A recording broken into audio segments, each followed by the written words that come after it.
Greetings, dear ones. I'm Kryon of Magnetic Service. And the message to follow is exactly what my partner thought it would be. There is a protocol that I work with, if you can even call me an I. And that protocol is with my partner, where he gets the opportunity to enhance a message that he hears for the first time in one place. And he would be hesitant to ever repeat a channeling. Hesitant if he heard it coming again in the way that it had been given before, because in his mind it always has to be original. And so in order to enhance the instructions for him, we stop the recorder the first time around. And now we give the message again, and those who have heard the message that are hearing this one will recognize it. The structure is the same. The verbiage, very similar. Dear human beings, you want to singularize everything that is. You have a tendency to take that which you are in your dimensionality and place it upon God. And it's not surprising, and there's no judgment. It's all you have, and your reality is your reality. And therefore, you place upon God that which you know, not that which you don't know. But now it is up to me to give this explanation to you, again, about the human soul, which is not really human at all. Let me state this, that the creative source of the universe always was and always will be. That which you call the creative source, which you have labeled God, or which you have labeled Spirit, is what we are talking about now. And you might say that it is comprised of pieces of all that is. And you'd be right. And even before this universe existed, it was there. It is responsible for all that exists anywhere, including the universes that existed that are before yours and coexistent with yours now, that you know nothing about. This is the creative source. And that particular source that you call God has a soup of energy that is what you would best call a quantum soup. It is beyond your physics. It is beyond quantum physics. It is in a realm all by itself, which is God. It is spectacular and beautiful. And you were there. You were there because you, the very core of you, is part of God. I want you to really get this straight. Can you imagine being here? Literally and able to see any part of your beautiful universe, the very creation itself, to exist in front of a supernova and watch it work and explode, and the light that existed from it, all knowing it was part of natural physics, part of the creating process, the cycles of energy. There would be no harm come to you. You would be able to see and hear everything that is seeable or hearable in any dimension that exists. Your senses would be so grand and so great, you would know of things in great distances, as though they were happening all at once around you, and you would be able to separate anything, no matter where it was, and even hold an image of it. The creative source is that way. Everything that you can imagine, which is God, is bigger than you can imagine. And you were there. We only have the word you. And I'm not talking about the human you. And you know that. You are part of me. I am part of you. This is the hardest thing we will ever teach. We'll continue to teach it. The linear mind doesn't understand it. And that is also on purpose. If you could see who you were, you wouldn't stick around being who you are. It's hidden from you. Some of the teaching in the New Energy is an expansive consciousness where you are seeing more of who you are. And in that expansive consciousness, it's not just about discovery of a new biology or new inventions. It's a realization of the who when it comes to that which is in you. Imbued in every piece, every molecule of DNA, imbued in there is the Creator. It's in a way you cannot itemize, and you cannot count it. And neither can you count souls on the planet, because they're not singular. The soup, which is God, becomes your soul. And this is the hard part. And before I'm done today, if you think this is confusing, just wait. Because what I have to reveal is not something that you can cognize easily. And it's not something that you are really ready to understand fully. But I want to tell you, even in your confusion, I want you to see the grandness of what is here. The grand thing is that you are part of the creative source. When the restraints of humanism are lifted from you, dear human being, you are God. And you are not a part of God, you are God. Because the soup of God does not compartmentalize itself and slip into human bodies with names and personalities. And that is what I want to tell you. Number one, the souls that are in you are not singular, they are part of the whole. That's easy to say, but hard to grasp. When you look at another human being and you give them the honoring of greeting the God inside, which you have often said, Namaste. You greet the God in them that is the God in you. Did you ever think they're the same soul? No. You have your soul, they have theirs. That's what you think. And it's the best you can do. Because if you combine them together, there are problems with your mind. The mind that is linear and wants your soul to be yours alone will keep you from understanding this message.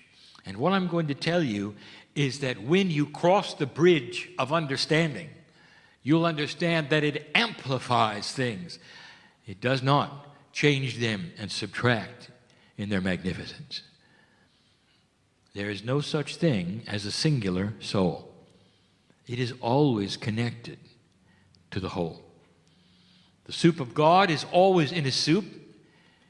You might call it a collective if you wish. And it does not separate itself.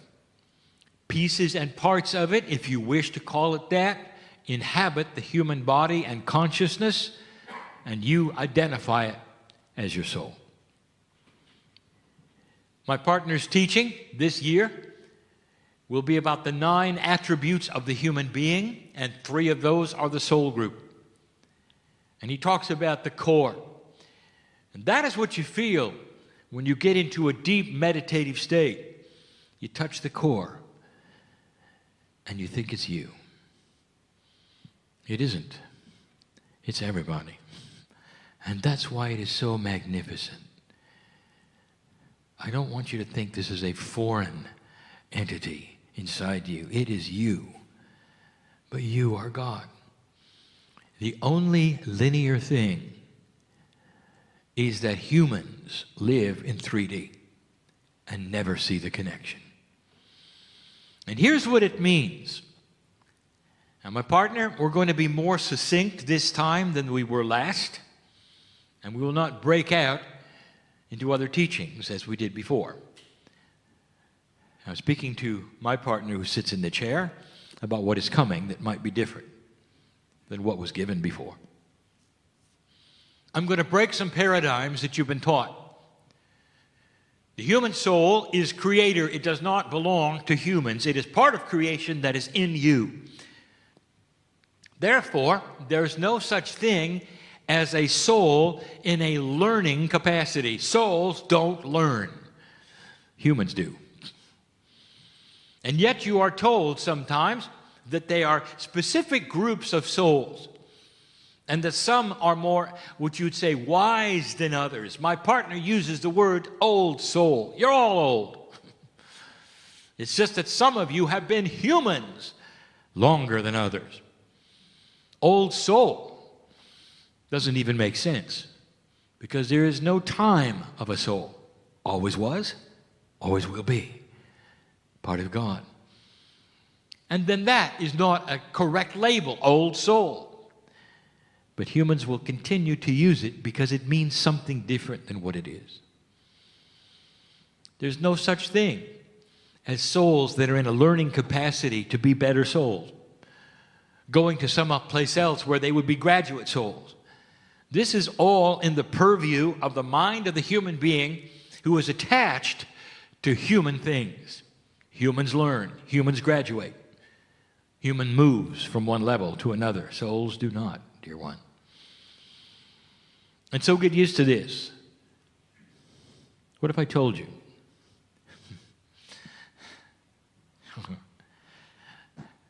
Your soul is identical in its magnificence to every soul on this planet.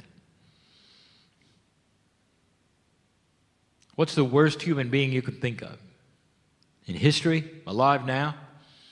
Worst one has the same soul you do. And what should that tell you about free choice? It tells you that this specific, magnificent piece of God is available at full strength, really, to any human by free choice who wishes to look there. We gave you a channel once before that said what the rules were of spirit was that we cannot intervene with free choice. We can watch you make the mistakes. We can watch you turn your back upon what is inside you that's magnificent. We can watch you develop evil. And we can't do anything. It has to be you. It has to be that which is human that makes the choice. Those who have been humans longer on this planet make better choices because they are aware of the God inside at some level. That's just one attribute that I want to demystify how this works. This one is similar. There is no advancement of souls. You should know this. There is this feeling that human beings have that you start as an animal and graduate to a human. And that somehow the soul goes through certain incarnations where it is a lesser human being or perhaps in an animal in order to graduate to an old soul. Any of these things, you just name them, they're all around. That's what humans do. They make levels of advancement and importance. They place them upon God and even teach them. That diminishes the creative source. Kryon, you mean the animals don't have souls? I didn't say that. They have a different kind of what you call soul, and yes, it reincarnates, and we have told you that before, but it never crosses the barrier of animal to human, ever. It's precious and it's sacred what is inside you, human being. It belongs to your DNA and it's part of a plan. It didn't start as an animal. There are those who actually think that The smaller the animal, the lower the soul. You start as a hamster, you become a dolphin someday, and then you're a human. By the way, that's taught in places. I want to tell you, that's not the way of it at all. It just isn't. And so there is no learning, there is no levels of advancement, and there's no hierarchy. Wait a minute, Kryon, what about archangels and lesser angels? We've given that discussion before. It's only in your thinking where you put them and what you name them. That is a human attribute. It is not God. There's no management system or flow charts with God. There is no hierarchy of who is in charge of whom or what with God. It is a system that is known by all. It is beautiful and it is sacred and it is perfect. There are those scientists who've looked out into the universe and they're starting to realize it could not have been made by accident. And they are struggling with this because it is outside of the reality they have of evolution being chance. Well, it isn't. It's designed. And if you want to know why this galaxy was designed the way it is, I will tell you, it's so you could sit on this earth and hear these words. It's all about you. It really is. Everything revolves around the human being on this planet, and the animals know it at some levels. They all know it. Getting you to realize it has been slow. And now that is the task, is it not? To understand that the system supports you. You are not bucking the system. When you go outside and you look at the things you don't think you can control, the things that happen to you, the weather and all the things that you say you're just bounced around from place to place, all of them are invitations for you to change. Perhaps you know humans who have had very unfortunate lives and everything bad has happened to them at every single juncture. Dear human being, that particular human had a grand opportunity to be brought to zero and take the hand of God. And instead of turning their backs, to actually enhance their lives and understand. And they either did or they didn't. And this is the free choice. To some of you, you look at life and say, well, it doesn't make sense to me because it seems cruel, or this or that has happened to them or me. Not understanding, these have all been synchronistic turning point possibilities and potentials. And some will wallow in the grief of them, and some will take the hand of God and move forward. That are decision points we give humanity over and over, and it's not always through grief. Sometimes it's through joy and celebration. Depends upon who you are, where you've been. Old soul, you see, even I will use the word. Your soul is forever. It's unchangeable. It's perfect. It's beautiful. What do you call it? Your higher self. That's a good one. That is the self that vibrates higher than you do. The part of God. But you still want it to have your name, don't you? Did you know that the soul has no personality? There's no attributes of humanism at all in the soul. Oh, if I could really give you the picture.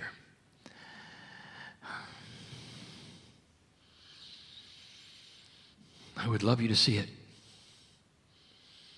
The perfection of the universe that you share with every other human being on the planet.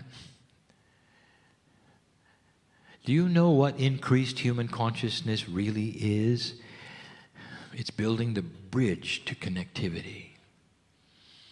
when you start to understand that really you're all the same. My partner has spoken about the evolution of religion on the planet Earth. And the thing that to expect, that we have asked you again to look for, is how religion, organized religion, will shift. The question has arisen, will it survive? And the answer is yes. We have told you before, it doesn't matter how humans find God. It really doesn't matter. And there will be levels of human knowledge because of the levels of human understanding about who God is. Therefore, it's important that all of the processes remain so that the human beings just starting out can go through whatever process they wish to and have their hands held while they do it by a master. So what about organized religion, and how is it going to change? It's going to start seeing connectivity, and this is what we teach. There's going to be an understanding and a revelation, perhaps even a return to the original teachings that they will then look at, which honors all the other belief systems. When the religions of this planet join together and realize they are unique and they are okay to worship the way they wish to, and at the same time acknowledge the others' rights to worship the way they want to, you will see an expansion on this planet of spiritual work and knowledge and understanding and compassion. But as long as they separate into groups that say, we know how to worship the one God better than you know how to worship the one God, you're in trouble. And you knew that, didn't you? Religion is not going to diminish or go away. It's going to get bigger, especially when it is one that is what I will call compassionate to all the others. Isn't it interesting, on your planet, there is a full realization of a monotheistic God, one God. And most of the earth believe even in the afterlife. And yet, you segment yourself into thousands of pieces deciding who is right to worship the one God. That is what will change. It's about connectivity. And what I'm about to give you will challenge your perception of connectivity. We bring up the subject next, and finally, about soul sharing. You're not going to like this, dear ones, because it breaks the paradigm of your traditional thought. We'll start easy. We'll start simple, and then we'll get hard. Soul sharing. Have you heard of a walk-in? All right, let's talk about what it is. What you think it is, what you're taught it is, the problems of logic and singularity that exist. Here is what you're often told. A human being will pass and come back. But in order to come back quickly and move over the growing up period, in order to accomplish things quicker, they will soul share at approximately the age of 8 to 13 with another soul that is grown up already. That's the walk-in. And so now you have two souls, supposedly, in one body. Follow me so far? So now the walk-in has an attribute that you have to ask about, and many have. All right, what happens to the first soul? Does it take a subservient position? If the name is Sally and the second soul comes in, and that was Henry, it's confusing. What does Henry think about it, being in another gender with Sally? Can they exist together? Does one take a back seat? Does one go forward? Does one simply give up and go back? What is the process of this? And human beings that are esoteric wring their hands and have discussions and say, how can this be? And what do we make of it? And we sit by and we look at it and we go, what are you talking about? You have a 3D argument going on, and all of the machinations of your logic puzzles have been created by you. Because Henry and Sally are just fine with it all. You see, what you don't know and what you haven't figured out, there aren't two souls in that body. There's just one called God. The Henry and the Sally, that's what you made of it. One soul joining another and soul sharing is like God with God. It's you with you. You just got bigger.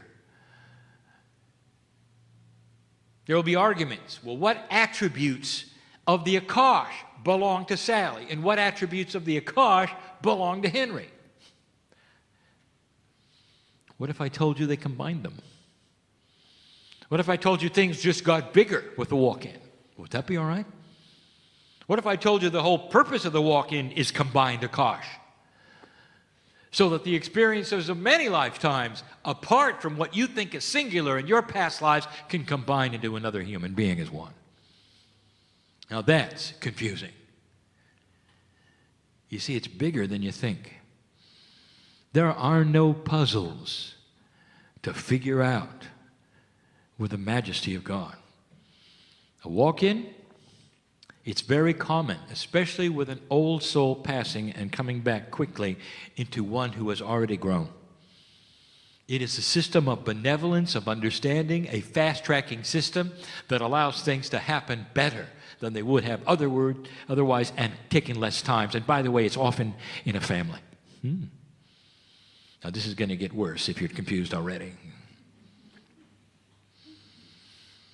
The next subject, soulmates. It's not what you think. One person meets another person, and they have a connection. And it doesn't matter, it's outside of romance, although that's there too, to really confuse things. It may be a past life as a brother, sister, mother, dad, but they know the person. They think like the person. They can have conversations and looking at each other's eyes and just being amazed. They must have spent lifetimes together in order to have this similarity of thought and thinking, of ideas, passions. There's an attraction to be with that person. Just stay with that person. Because they represent something that is so special, and you call it soulmate. Let me tell you. What if I told you you just met yourself? I told you it'd get spooky. What if soul sharing is something where you met a piece of yourself in another human being? And if I told you that, will you walk out of the room and say, this is not for me, this can't be for me? I want to tell you, I want you to use your discernment. If God is not singular, and you are a piece of the whole, and everybody is in you, and you are in everybody else, why is that so spooky? That you would see a piece of yourself in another human being, because that's the way soul sharing works. It's hard to describe, because you want to singularize it. Instead of seeing the glory of God in that person, you're seeing you in them. Because you have been together in one human body in the past. That's what a soulmate is. No wonder you're attracted to them. And they're attracted to you. Soul sharing cannot be explained satisfactorily to any single-digit dimensional human being. And everything that I'm doing now will simply complicate it. Let me tell you the most complicated one. And then I want to give you an example. And after that, we'll close. I have told you that there is a system of reincarnation that honors the family. And that at the very least, the system has one generation skipped for reincarnation within a family. Most of the time, it's 2 generations, but often it's every other generation. And this allows for new souls coming in to learn and for old souls to be their children and their parents, if you see what I'm saying, and vice versa. It mixes it up, and it's helpful for both. For instance, old soul, your children are probably not, but your grandchildren are. You see where this is going? Skipping every other generation. And you know this is true.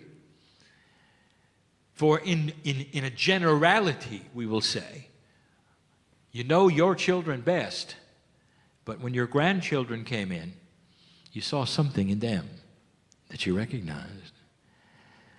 Now, I want to make this so clear, and I cannot. This is very, very understandable to you, and it's fine as long as the grandparents are dead. But if they're alive, now there's a problem. Because I've just told you that your grandchildren could be you. What do you think of that? You look in their eyes and you know what's in there, don't you? There's a connection, and they're on to you. They know that you're going to give them everything they want. Because they are you and you are them. The peace of God you have shared is not a singular soul with your name on it or their name on it. Pieces of you are in them, and it's not just chemistry. We'll talk about that tomorrow night. To complicate all of this, I'll talk about inheritance that is different between Akashic and chemical. Really, to mix it all up. So who are you? Who are you? Is it possible? The more you get to know each other, the more you see the same God in all of you. The connectivity is what solves the problems of human variety, of you not getting along. There'll come a day, dear ones, if you follow the same progressions of those before you on other planets who have gone through this before, there'll come a time when you acknowledge the similar God in all of you first, and then the personality differences second. This is a secret to peace on earth. Looking at the other one and knowing their desires are the same as yours. That it's compassion, not trickery. It's generosity and not bullying. And you start to look at what creates what it creates in personalities differently and aside from the God inside. You'll see their degree of awakening and help them to do what you've done through what you can show them in your graciousness and in your maturity in how you live. That's the only vehicle of teaching other human beings about God that we have to give you. Let me give you a little story, and then we close. I want to talk about Evelyn, the everlasting tree.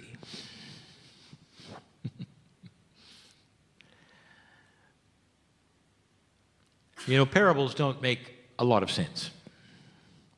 Because they are allegories, you have to forgive some of the 3D parts. And so Evelyn doesn't really exist in nature in the same way. But it's a story. And it's close enough to what nature does so that you will understand. Evelyn had an essence about her as a tree. The essence of Gaia was there, and she knew she was Evelyn. She had the consciousness of a grand plant that she was. Her purpose, her sole purpose, was to grow as much as she could and to give oxygen to the planet for humanity. Evelyn put down roots, as trees do as they grow, and she could feel her roots go down. And they would then absorb those things which she needed for her growth. The resources of the dirt of the earth were in her roots, and she grew taller. As she grew taller, her roots then spread out more in order to anchor the size that she was and the majesty she represented in her forest. Now, Evelyn wasn't really aware of all of the roots. There were so many of them over time. But one in particular found its way back to the surface, a great distance from her, many meters, and sprouted. And this sprout then became a tree. And this little sprout started growing just like Evelyn had, and it had a name, Martha. Now here is Evelyn watching Martha grow up. Martha grew from Evelyn's root. Now Martha, over a period of time, put down some roots, and the same thing happened with her. In the same time, Evelyn had other sprouts going on in the other direction. They were Evelyn's roots, sprouting as other trees with other names. You see where I'm going with this?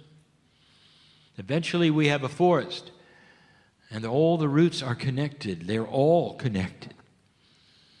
The life force of the nutrients of the planet are surging through all of them. There is no beginning or end of any root. They're all connected to each other.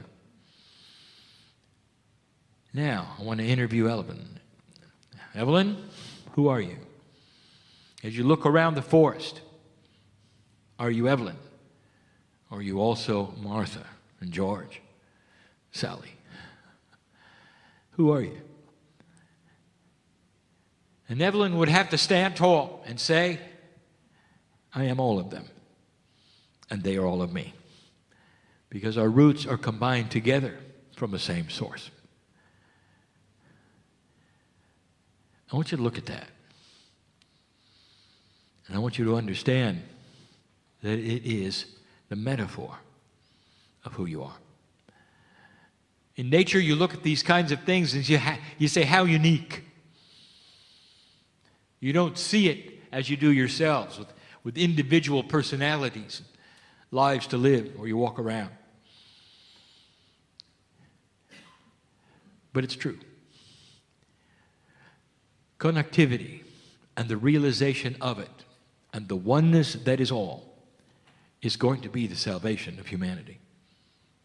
But it has to start, literally start, with you understanding that the soul inside you is bigger than anything you ever thought. Now, I told you a moment ago the soul has no personality. Not like you think. But it does have an attribute. It has perfection, love, benevolence. That's what you feel. The hand of the soul, which is God, is always open to you. Always. From the moment you're born, the invitation is to discover who you are, to take that hand and move into a position where you can change the planet.